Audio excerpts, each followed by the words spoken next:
Nag-blue na ang kulay niya. Dito ako sa taas. Okay, nag-blue na yung kulay niya.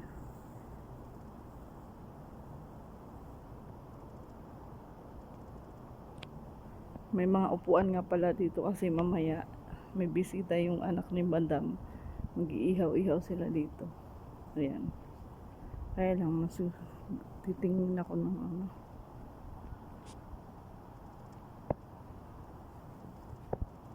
Ganda ng kulay. Blue. O, diba? Blue siya ngayon. Sayang kahapon red. Hindi ko napansin. Ayan. Ito naman yung mga ano nila. Naka-ready na.